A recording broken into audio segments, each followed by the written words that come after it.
तो Q&A के एक और एपिसोड में आप सभी का स्वागत है, जहाँ पे आज हम फिर से कुछ इंटरेस्टिंग सवालों के और उनके जवाबों को डिस्कस करेंगे। जैसे डेडपूल 3 में हमारे पुराने प्रोफेसर एक्स और मैग्नेटो के रिटर्न को लेकर क्या पॉसिबिलिटीज है, मार्वल कॉमिक्स में ज़ॉम्बीज का डेफिनेशन क्या है, या फिर क्या डिफरेंसेस है टाइम वेरिएंस और मल्टीवर्सल वेरिएंस के बीच। तो ये वीडियो भी बहुत ज्यादा इन्फॉर्मेटिव होने वाला है। पर वीडियो शुरू करने से पहले अगर आप इस चैनल पे नए हैं और अभी तक सब्सक्राइब नहीं किया है तो सब्सक्राइब करके बेल नोटिफिकेशन को ऑन कर लीजिए। तो बिना देर किए चलिए शुरू करते हैं।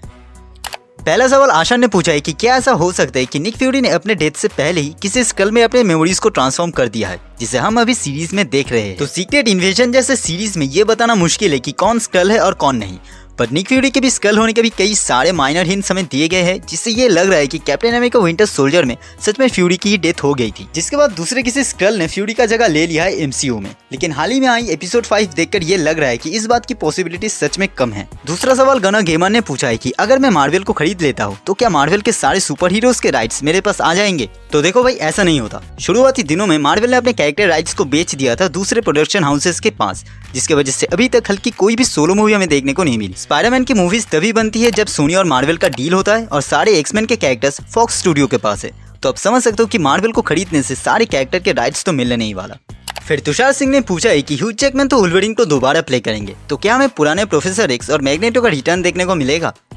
तो जैसे कि हम जानते हैं कि डेडपूल 3 इस बार मल्टीवर्स को एक्सप्लोर करेगा, तो ऐसे में इस फिल्म से लेकर पॉसिबिलिटीज और र्यूमर्स तो एंडलेस हो ही जाती है। और मैं बता दूं कि र्यूमर के अकॉर्डिंग एक्समैन के कैरेक्टर्स में से प्रोफेसर एक्स और मैग्नेटो हमें देखने को मिल सकते हैं, पर ये उनके यंग वर्जन नहीं बल्कि ओल्ड एज वर्जन होंगे। चौथा सवाल गौतम ने पूछा है कि क्यों कोई भी शक्तिमान के असली आइडेंटिटी को पहचान नहीं पाता, ऊपर से वो कोई भी मास्क नहीं लगाता, तो ऐसे में ये सारी चीजें काम कैसे करता है। तो इसका कोई भी कॉन्क्रीट रीजन नहीं बताया गया, पर जैसे डीसी का सुपरमैन क्रिप्टोनाइट ग्लास का यूज करता है अपने आइडेंटिटी को छुपाने के लिए, तो वैसे ही शक्तिमान भी अपने मैजिकल पावर्स को यूज करता है। गीता को लगभग 3 बार शक्तिमान के असली आइडेंटिटी के बारे में पता चल जाता है, जिनमें से पहले 2 बार शक्तिमान उसके यादों को मिटा देता है। इसके बाद आनम ने पूछा है कि मार्वल कॉमिक्स के अकॉर्डिंग ज़ॉम्बीज का डेफिनेशन क्या है। तो मार्वल ज़ॉम्बीज एक बेसिक ज़ॉम्बी जैसा ही है, पर मार्वल कॉमिक्स के स्टोरी लाइन में ये ज़ॉम्बीज कभी कभी अपने आप को इंटेलिजेंट साबित कर चुका है।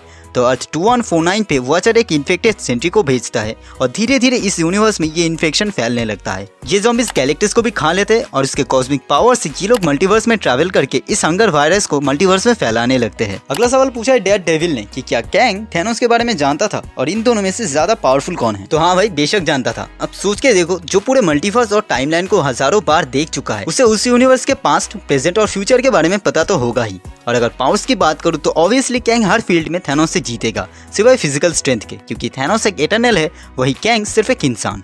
इसके बाद रॉन ने पूछा है कि क्या टाइम वेरिएंस और मल्टीवर्स के वेरिएंस सेम हैं। तो मैं बता दूं कि ऐसा नहीं है। टाइम वेरिएंस किसी एक इंसान के पूरी जिंदगी का टाइम का हर एक पॉइंट पे क्रिएट होता है। मतलब अगर कोई इंसान 50 साल जीता है तो उन 50 सालों में टाइम के अलग अलग पॉइंट पे उसका अलग अलग वेरिएंट क्रिएट होता है। वही मल्टीवर्सल वेरिएंट पैरेलल यूनिवर्स के अलग अलग वेरिएंट होता है। एग्जांपल के तौर पर लोकी सीरीज में दिखाया गया लोकी का वेरिएंट एक टाइम वेरिएंट होता है। वही नो वे होम और मल्टीवर्स ऑफ मैडनेस में दिखाया गया स्पाइडरमैन और डॉक्टर स्ट्रेंज का वेरिएंट एक मल्टीवर्सल वेरिएंट होता है। इसके बाद शेरशाद ने पूछा है कि ह्यू जैकमैन का जो वुल्वरीन है क्या वो ओल्ड मैन लोगन ही है। तो देखो, ऐसा हो भी सकता है और नहीं भी, क्योंकि मूवी में मोस्ट प्रोबेबली वुल्वरीन के अलग अलग वेरिएंट्स हमें देखने को मिलेंगे, जिनमें से हो सकते हैं कि एक वेरिएंट ओल्ड मैन लोगन हो। तो दोस्तों, ये था Q&A का 5th एपिसोड। आई होप कि आपको ये वीडियो पसंद आया होगा। आपके पास क्या सवाल रह जाते हैं वो नीचे कमेंट कर दीजिए, और अगर वीडियो अच्छी लगी तो प्लीज़ लाइक कीजिए, शेयर कीजिए, और अगर चैनल पे नए हैं तो प्लीज़ सब्सक्राइब कीजिए। तो मिलते हैं अगले वीडियो में, तब तक के लिए गुड बाय।